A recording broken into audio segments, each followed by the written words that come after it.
I have a mantra, and I want you to comment on this. I think it's in sync with what you're saying.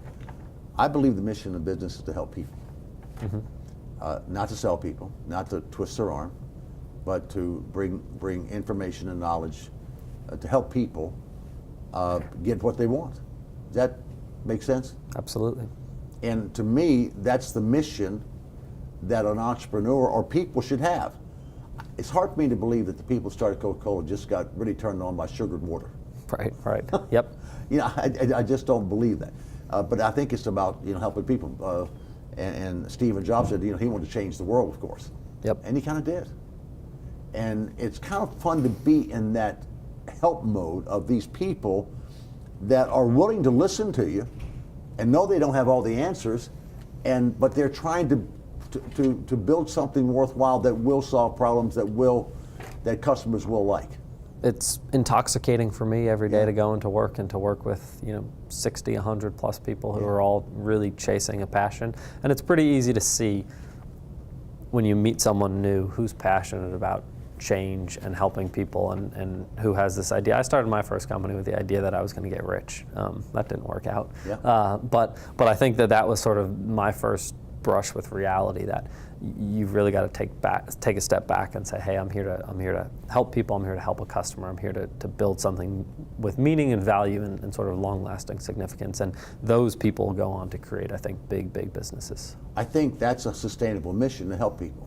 Yep. So many people, we're all guilty of it, I'm guilty of it, that I want to make a lot of money. I want to be a billionaire. Not just a million, I want to be a billionaire. Yep. Nothing wrong with that. And I know, but if that's your focus, to me, then you'll compromise your principles. Yep. Because I think that's what happens to Wall Street, right? Yep. They're not making any product or service, but they're trying to manipulate the market. Yep. And we find that they cheat. And the greatness of what you're doing is, of the group of entrepreneurs, let's see if we can build something together. Yep. And solve a problem for a customer. Give them something they really need, because you're right. If we just fall in love with our own idea, that's not good enough. Yep. I want my customer to fall in love with my idea. Absolutely. And that's the right point. Okay. When someone comes in, give me a cycle. What's the first thing there? I guess it's all over the lot. I know some more. Can you help me raise money? You do that. But are there other things they ask advice about before they talk about money, or even without talking about money?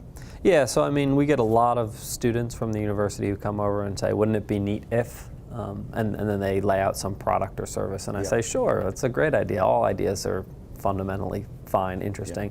Yeah. With those type of people, we really push them to think again about their customer. I encourage everybody to go read Steve Blank's The Startup Owner's Manual, which is all about customer discovery and thinking through the process of building a business.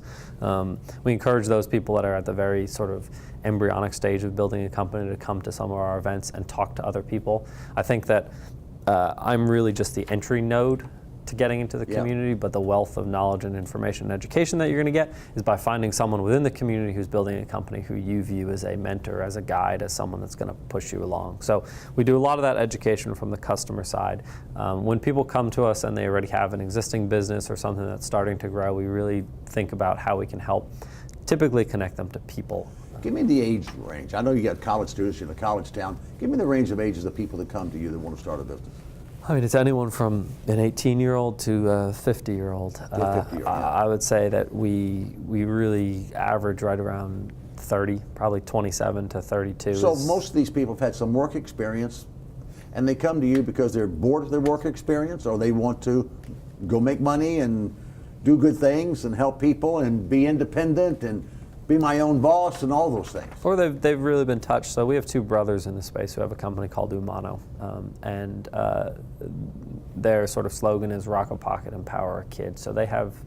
Give me that slogan again. What? Rock a Pocket, Empower a Kid. Rocket a Pocket. Rock a Pocket, Empower a Kid. Okay. So they have children who design pocket art for very high-end t-shirts, which they then sell in stores. And so they're in most most Bloomingdales around the country at this point. Get out of here. And so for every t-shirt sold, they donate a backpack of school supplies on these giving trips. And so they go on a giving trip, they donate school supplies to the children draw pocket art, and it's a very, And this repeating was cycle. Started right in Athens, Georgia? So it started in 2012 in Athens, Georgia. And it's in Bloomingdales. They're in Bloomingdale's. It's my favorite store.